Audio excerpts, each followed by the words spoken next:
John Calvin, on Psalm 9, verses 10 through 16. And they that know thy name will put their trust in thee, for thou, Lord, hast not forsaken them that seek thee. Sing praises to the Lord which dwelleth in Zion. Declare among the people his doings. When he maketh inquisition for blood, he remembereth them. He forgetteth not the cry of the humble. Have mercy upon me, O Lord. Consider my trouble, which I suffer of them that hate me.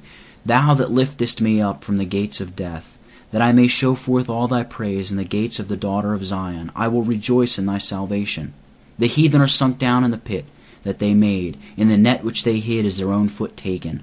The Lord is known by the judgment which he executeth. The wicked is snared in the work of his own hands. Selah.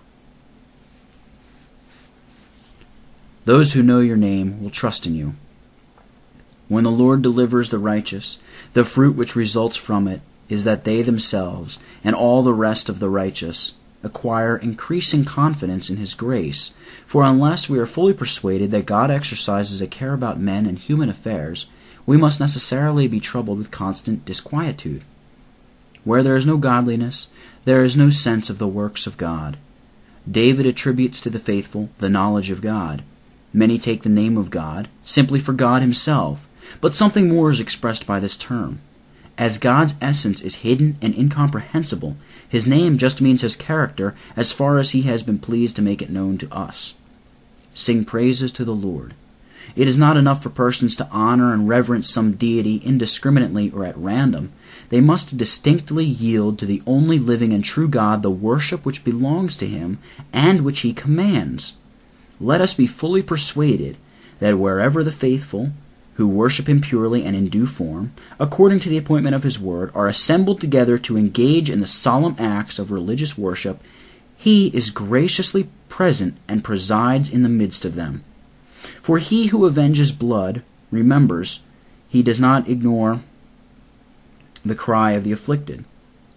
There is here a repetition of what the psalmist had said a little before, that we ought especially to consider God's power, as it is manifested in the mercy which he exercises toward his servants, who are unrighteously persecuted by wicked men. From the numerous works of God, he selects one which he commends as especially worthy of being remembered, namely, his work in delivering the poor from death. God sometimes leaves them in his holy providence to be persecuted by men, but at length he takes vengeance for the wrongs afflicted upon them. God requires innocent blood and remembers the cry of his people. If we measure the help of God according to our senses, our courage will ever and anon fail us, and in the end our hope will be entirely extinguished and will give place to despondency and despair. Let this consolatory consideration, however, sustain us, that he will at length actually show us how precious our blood was in his sight.